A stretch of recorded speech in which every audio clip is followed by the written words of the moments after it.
yao ni ipi na changamoto ni zipi ambazo wanazipitia? Karibu baba. Nashukuru sana. Mimi kwa majina naitwa Eliud Gregory.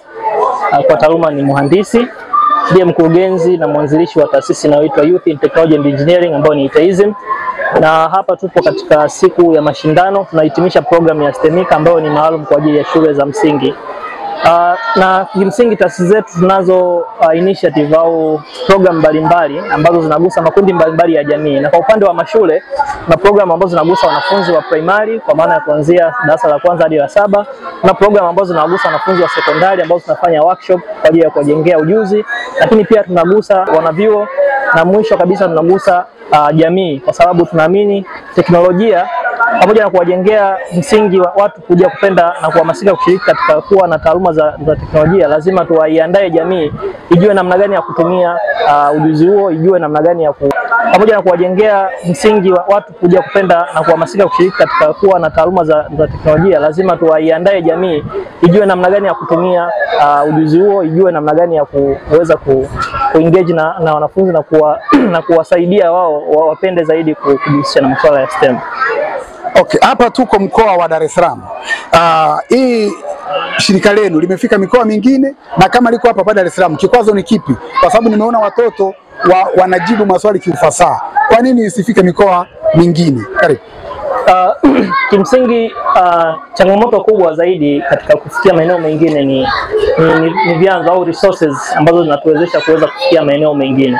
Kwa sasa hivi tunaamini kwamba huu ni mwanzo mzuri, na tumeona hapa tumeshirikiana na serikali na wadau mbalimbali ambao wanatuunga mkono. Nadhani hii ni wito, na sisi ni changamoto kwetu kwamba tuanze kutizama maeneo mengine ambayo yana uhitaji.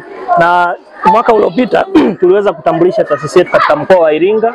Hii ni moja kati ya mikakati ya kuendelea kupanua wigo wa kuwafikia Watanzania, kufikia jamii na kuandaa vijana kwa makundi yote kupitia programu zetu. Kwa hiyo nitoe rai kwamba taasisi yetu ina uwezo wa kuendesha shughuli zake Tanzania nzima, na kwa kadri ambavyo tumesajiliwa, na hapa kwa Dar es Salaam tumeanza ili tuone namna gani tunaweza implement hizi program katika mashule mengine na mikoa mingine zaidi.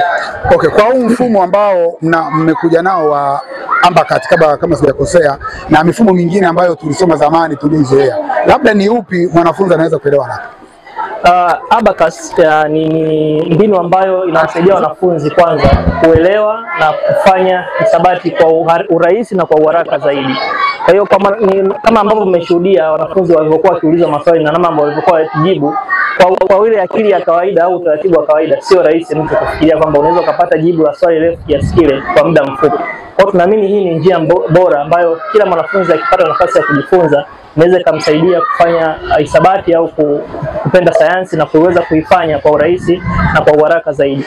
Kwa hiyo Abacus ni tool ambayo inakuja kutoa ile panic, uoga wa hisabati, lakini kurahisisha na kuwafanya wanafunzi waifurahie na kupenda hisabati. Kwa jina naitwa Abedi Milazi. Mimi ni afisa elimu watu wazima, elimu nje ya mfumo rasmi na elimu maalum mkoa wa Dar es Salaam. Tumehudhuria hapa leo katika shule ya Tumaini kwa ajili ya kuangalia siku ya mwisho ambayo mradi huu wa Abacus wanafunga haya mafunzo. Kwa hiyo tumekuja ili tuweze kufunga pamoja. Wanafunzi hawa wameweza kuhudhuria katika shule ziko 5 ambazo wao wameweza kujifunza kwa wiki 6 ambazo wamefundishwa na walimu wao namna gani ambayo wanaweza kutumia Abacus kuweza kujifunza hesabu jinsi zinavyoweza kufanyika.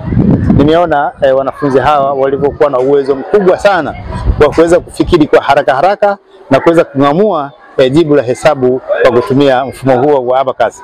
Niwapongeze hawa walimu wa shirika hili la ITISM ambao wameweza kuwafunza wanafunzi hawa kutumia Abacus kwa ajili ya kuweza kufanya hesabu zao kwa uzuri zaidi. Swala hili la Abacus, matumizi haya Abacus yanaweza kuwasaidia wanafunzi hawa katika maisha yao baadaye kuweza kung'amua kwa haraka Abacus inaweza kufanya kazi.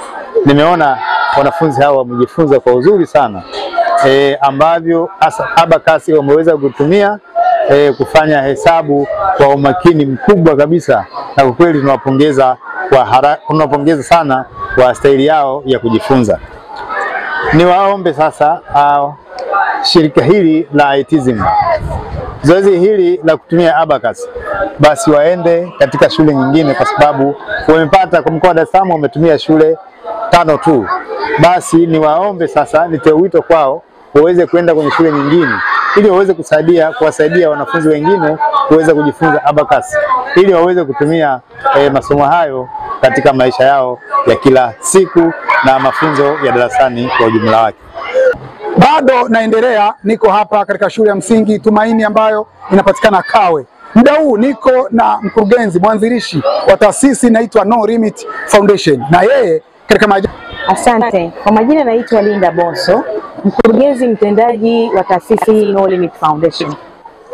Kama mdau wa maendeleo, nimefurahi sana kushiriki na wenzangu katika hii program ya abacus walioanzisha kwa ajili ya watoto wetu.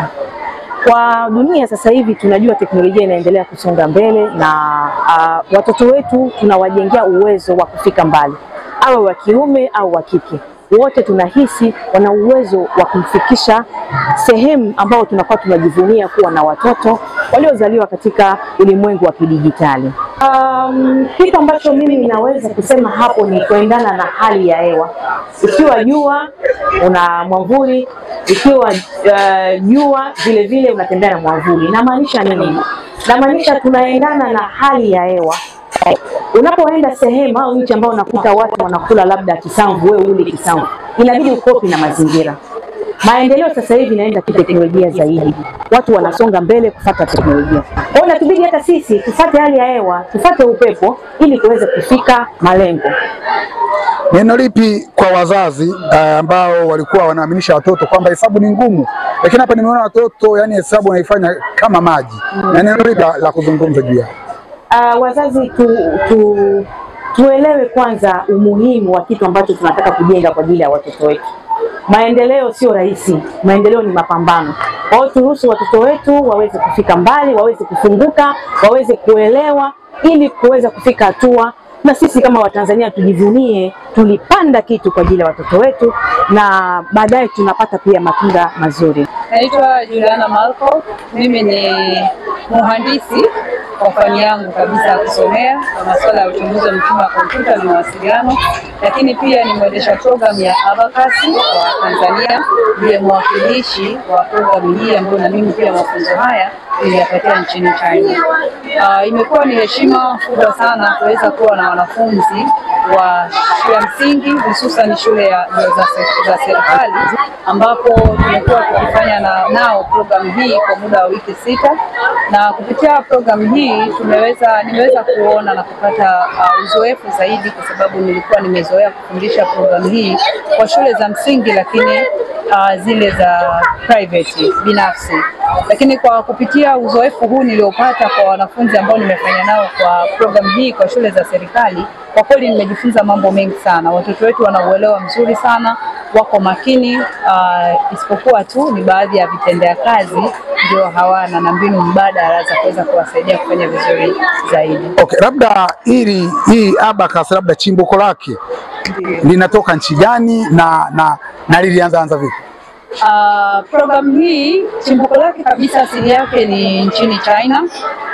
Nchini China wenyewe wanatumia programu hii kuweza kuwasaidia wanafunzi wao zaidi wa shule za msingi na awali katika kuwajengea msingi mzuri na imara katika somo la hisabati. Kwa kupitia programu hii inawasaidia watoto wao zaidi kuweza kufanya vizuri mahesabu kwa haraka na kwa kutumia muda mfupi zaidi, lakini pia kuongezea hamasa na kupenda somo la hisabati. Kwa hiyo programu hii ni maalum kwa ajili ya watoto wa miaka 5 mpaka 12 katika kuwajengea msingi mzuri na imara katika somo la hisabati.